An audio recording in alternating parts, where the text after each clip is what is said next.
Our exhortation for tonight is entitled Living Sacrifices for God. Our text is from Romans chapter 12, verses 1 and 2. I appeal to you, therefore, brothers, by the mercies of God, to present your bodies as a living sacrifice, holy, acceptable to God, which is your spiritual worship. Verse 2, do not conform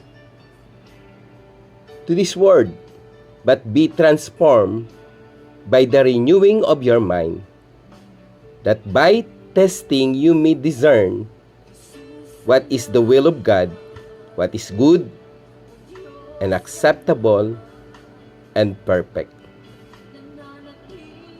The big question is how to live your life for God's glory. For the first 11 chapters of the letters to the Romans, Paul provides a basis for our beliefs.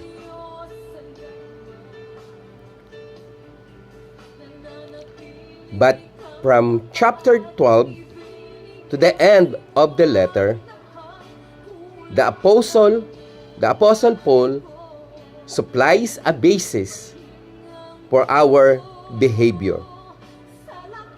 Therefore, the first part is about the doctrine, and the other half talks about our duty. This is how Paul always attempted to connect with his listener. This is about the law of connection. Paul touches the heart first, then asks for response. The Apostle Paul pleads with his friends, based in God's mercy, to lovingly surrender themselves to the Lord. He urges them to respond in 4 ways. Number 1, start with the letter L. Learn to present offer yourself to God. Again, letter L, learn to present or offer yourself to God. This is presentation. We are to present our bodies to God as living sacrifice. It is stated in verse 1. Tinagalog ko po yan. Start with the letter B. Bawal magmaskara or face mask. Avoid men. Ano po yung men? M, mouth. E, eyes. N, nose. And learn to walk your talk. Ibig sabihin, umayos ka. Hindi pwedeng tayong nakamaskara sa harapan ng Diyos. Number 2, start with the letter I.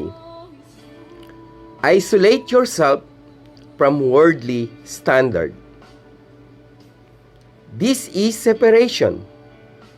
We are to avoid conforming to the world's way. That is stated in verse 2.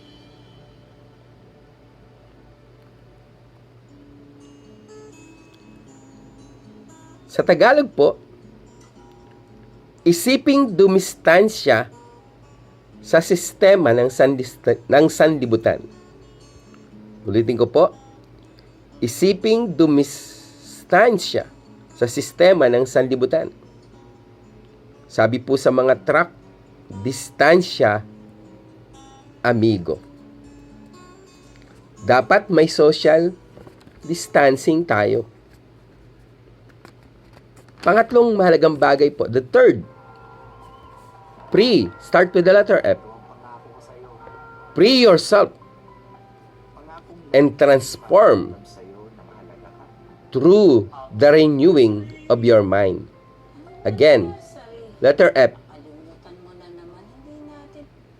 Free yourself and transform through the renewing of your mind. This is about transformation. The first one is about presentation. The second one is about separation. And the third one is transformation. What do you mean? We are to renew our minds and thus change our lives. Verse 2. Tinagalog ko po yan, letter D. Dapat maglinis at laging mag-disinfect ng virus ng kasalanan. Letter D. Dapat maglinis at laging mag-disinfect ng virus ng kasalanan. Number 4. Start with the letter E. Expect to prove yourself by doing God's will. Again, I repeat. Expect to prove yourself by doing God's will. This is demonstration. We are to improve, or we are to prove we are belong to God. By what? By doing His will. That is in verse 2 also. Jesus' prayer, not my will, but your will be done. Tinagalog ko po yan eh. Start with the letter A. Asahang susunod sa mga patakaran ng Diyos. Paul argues that these 4 acts provides life. Yung acrostic po natin, life, L-I-F-E. Ano yung letter L? Learn to present or offer yourself to God. Tinagalog natin, B, bawal magmaskara or face mask. Number 2, letter I, isolate yourself from worldly standard. Tinagalog po natin, letter I, isiping dumistansya sa sistema ng sanlibutan. Number 3, start with the letter F.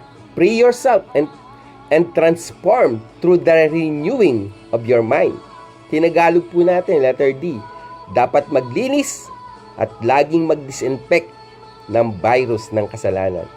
And last but not least, letter E, expect to prove yourself by doing God's will. Tinagalog po natin, letter A, asahang susunod ka sa patakaran ng Diyos. Again, Paul argues that these 4 acts provides like a logical response to God's grace. Pagbuhay ka, bida ka kay Lord at hindi ka mamamatay sa pandemya ng virus ng kasalanan sa sanlibutan. To God be all the glory.